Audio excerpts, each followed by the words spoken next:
Assalamualaikum warahmatullahi wabarakatuh. Pada kesempatan kali ini saya akan mencoba berbagi tips kepada kawan-kawan mengenai manajemen file dan folder di laptop. Nah, rasa saya tema ini penting bagi kawan-kawan yang kesehariannya itu berkutat atau mengurusi folder-folder atau file-file di tempat kerja kawan-kawan. Nah, ini sebenarnya bukan hanya untuk kawan yang sudah bekerja saja, teruntuk juga untuk kawan-kawan yang misalkan mahasiswa atau pelajar yang mempunyai file yang banyak. Ini diharapkan semoga bisa membantu kawan-kawan untuk agar file yang kawan-kawan punya itu lebih terorganisir dan mudah untuk ditemukan. Pertama, manfaat manajemen file yang baik itu, kenapa kita harus mengelola file dan folder kita dengan baik? Itu pertama adalah meningkatkan produktivitas dan efisiensi kerja kita. Jadi semakin produktif dan efisien cara kerja kita, maka hasil yang diharapkan itu akan tercapai. Nah, masuk ke poin kedua, yaitu waktu dan tenaga. Menghemat waktu dan tenaga. Waktu yang kita punya, tenaga yang kita punya itu terbatas, ya. Jadi semakin waktu dan tenaga kita habiskan untuk hal-hal yang tidak penting, maka akan berdampak pada hal-hal yang lainnya. Maka itu, ketika kita memanage file kita dengan baik, kita bisa dengan mudah menemukan file yang kita butuhkan dan memangkas waktunya proses pencariannya. Kadang kita itu punya file yang sangat banyak, dan itu kadang kita harus memilih satu-satu, dan itu akan memakan waktu. Nah, bayangkan jika kawan-kawan punya atau mengorganisir file dan foldernya itu dengan tertata rapi dan benar, maka akan mudah untuk mencarinya, dan itu saja menghemat waktu dan tenaga.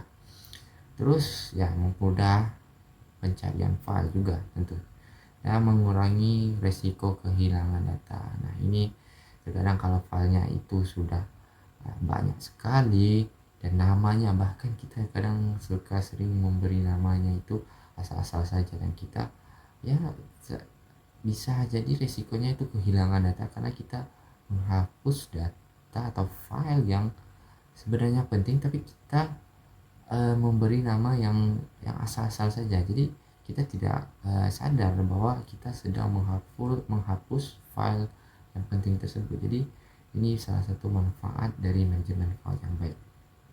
Nah, terus meningkatkan profesionalitas. Nah, ini penting sekali ketika ini menjadi sebuah nilai tambah atau penilaian bagi atasan kita jika melihat cara kerja kita itu rapi, terus sistematis, dan juga tentu saja ketika laptop kita atau misalkan laptop kita yang kita gunakan ini dipakai secara bersamaan, ya, ataupun sharing file itu, maka ketika orang lain menggunakannya mencari file itu akan mudah.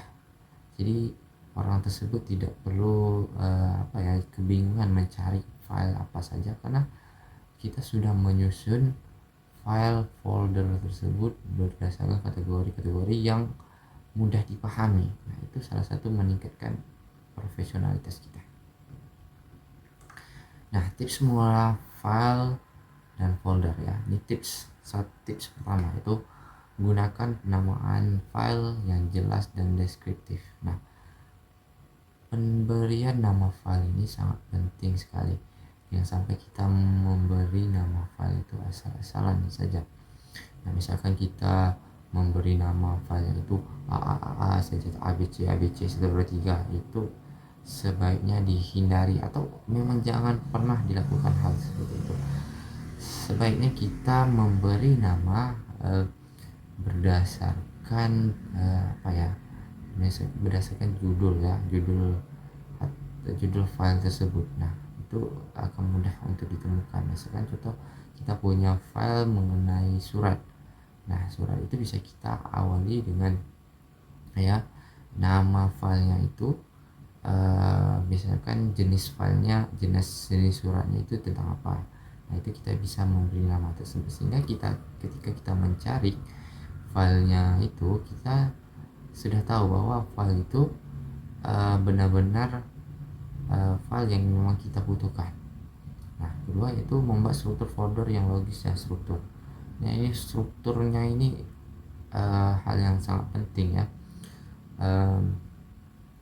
Contoh saya membayangkan bahwa strukturnya ini seperti apa ya, ranting atau ya ranting pohon itu ya, yang terdapat ya dalam hal ini folder ya, folder utama, dan di dalamnya lagi masih ada folder sub foldernya itu, dan di dalamnya lagi masih ada beberapa cabangan. Nah itu jadi kita membuat foldernya itu harus benar-benar logis, jangan sampai kita punya dua folder tetapi mempunyai dua fungsi yang sama. Nah ini akan membingungkan ketika nanti mencari file yang kita butuhkan. Jadi benar-benar struktur foldernya ini logis dan terstruktur ya. Terus gunakan kategori dan subkategori untuk mengelompokkan file. Nah ini kan ini berkaitan dengan poin yang kedua tadi, itu menggunakan pemisahan file-file berdasarkan kategori. Kita punya, misalkan contohnya kita punya file, kumpulan file mengenai surat dinas. Nah itu kita kelompokkan menjadi satu. Nah bisa kita kelompokkan lagi, kita pecah lagi berdasarkan tahun dibuatnya surat tersebut. Nah misalkan tahun 2020, 2021 sampai tahun-tahun berjalan. Nah, itu bisa kita kelompokkan lagi. Nah agar kita mudah mencarinya itu berdasarkan kategori-kategorinya. Nah, terus simpan file di lokasi yang sesuai. Ini lokasinya ini pastikan benar-benar aman ya, lokasi yang mudah diakses. Nah misalkan di dalam laptop kita itu ada tempat penyimpanan ya itu manfaatkan dengan benar-benar, jangan kita simpan misalkan file-file yang penting itu di tempat penyimpanan operasi di tempat penyimpanan sistem operasi laptop kita. Nah ini terkadang ketika melakukan hal tersebut, nah dikhawatirkan bercampur dengan file-file yang penting di dalam sistem operasi itu, dan bisa ketika kita salah atau salah ketika kita tersalah menghapus sebuah file, maka akan berdampak pada sistem operasi kita yang bisa jadi rusak gitu. Nah terus kita gunakan fitur pencarian untuk menemukan file dengan cepat. Nah ini pastikan ini ketika kita filenya itu sudah terlalu banyak ya, dan menumpuk dan butuh waktu cepat, bisa kawan-kawan gunakan fitur pencarian dengan menuliskan kata kunci dari file yang kita butuhkan ya. Pastikan kata kuncinya itu relevan dengan file yang kita butuhkan. Terus lakukan backup data secara berkala. Nah ini salah satu hal yang penting ketika kita berurusan dengan file digital, karena file digital ini salah satunya ini harus sering di backup ya. Misalkan minimal sebulan sekali kita backup untuk menghindari kehilangan data, karena data-data yang sudah hilang itu sangat sulit untuk dikembalikan kecuali kita sudah punya backupnya. Nah ini salah satu pentingnya kita punya backup secara berkala, dan backupnya itu jangan di satu tempat yang sama. Kalau bisa kita punya penyimpanan eksternal khusus, sehingga file yang sudah kita backup itu tersimpan aman ya. Ketika kita memang membutuhkan suatu saat, kita bisa mencari file tersebut. Oke, kita coba langsung ke praktiknya, bagaimana membuat sebuah folder dan file di laptop kita. Nah, di sini saya punya sebuah directory yang masih kosong, dan ya pastikan kita menyimpan file-file yang penting kita, jangan menggunakan di directory penyimpanan sistem operasi ya, biasanya di local disk C ya. Nah, jangan biasakan di sini kita di sini menyimpannya, apalagi di dalam folder Windows ini kita simpan di sini. Sebaiknya dihindari, jangan menggunakan lokasi tersebut. Nah, kita biasakan kita mempunyai directory khusus. Di sini saya punya directory D ya, untuk menyimpan file dan folder yang saya punya. Nah, pertama adalah kita membuat folder secara umum. Contoh, saya bekerja di sebuah sekolah sebagai tenaga administrasi yang keseharian saya mengurus membuat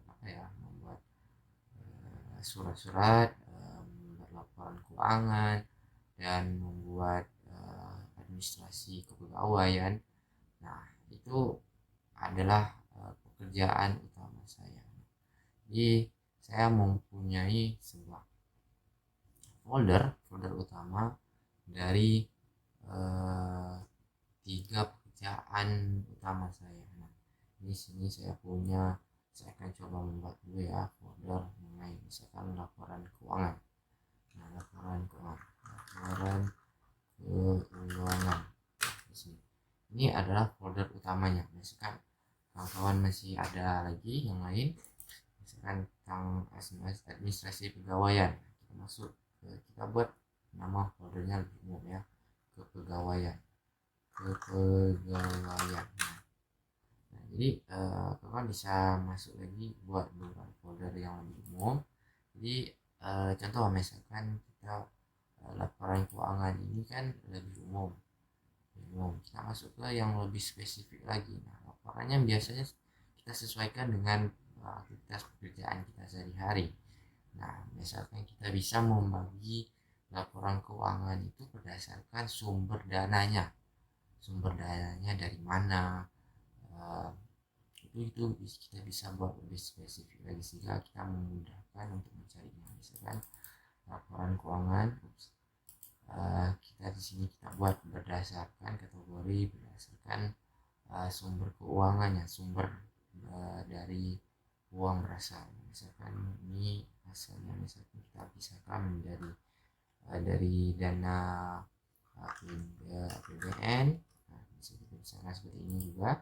Terus dari anggaran APBD ataupun tambah juga dari hibah, bisa hibah ya, hibah.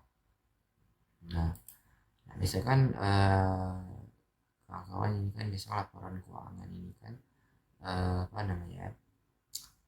setiap tahunnya bisa kita pisahkan lagi berdasarkan tahunnya. Misalkan di anggaran yang berasal dari APBD itu kita buat khusus untuk tahun ini, tahun 2024.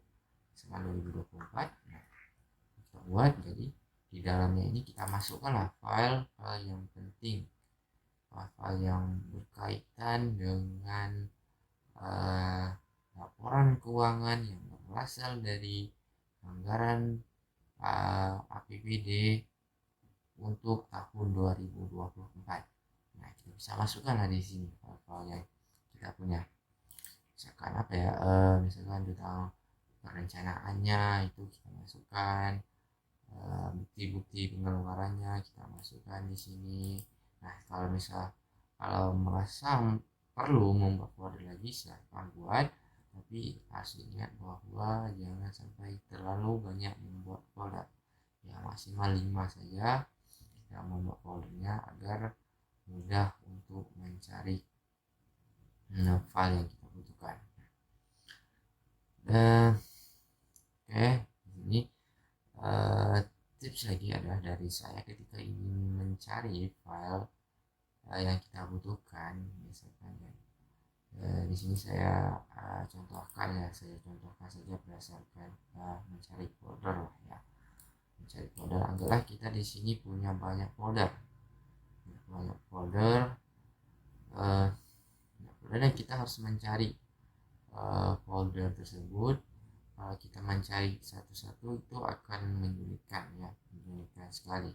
Nah, kalian bisa menggunakan fitur pencarian di sini. tulis saja kata kunci dari file atau folder yang ingin kita cari, atau kawan-kawan juga bisa menggunakan fitur filter.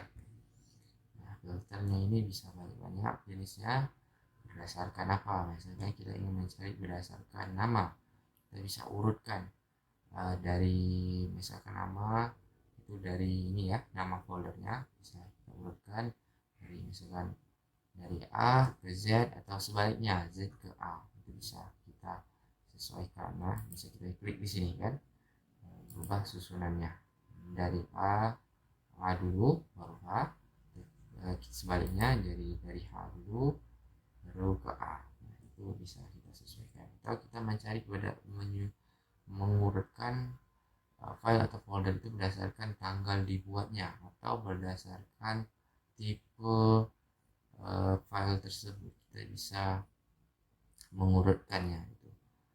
Nah, ataupun berdasarkan filenya, di sini bisa masih banyak lagi ya, kita urutkan berdasarkan data dibuatnya, miliknya, teksnya, dan judulnya. Ini bisa banyak sekali, ini bisa banyak. Nah, ini kawan-kawan bisa menyesuaikan lah. Tapi yang paling umum adalah ini yang ada di sini, paling umum sekali ya.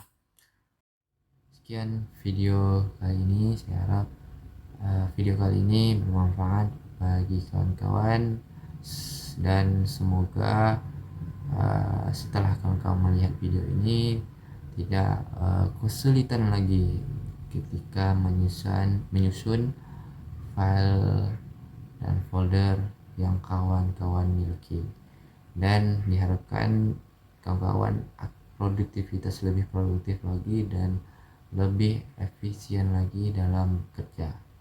Nah, sekian dari saya. Mohon maaf jika ada kekurangan. Jika kawan-kawan ada kritik dan saran, boleh menulisnya di kolom komentar. Terima kasih dari saya. Assalamualaikum warahmatullahi wabarakatuh.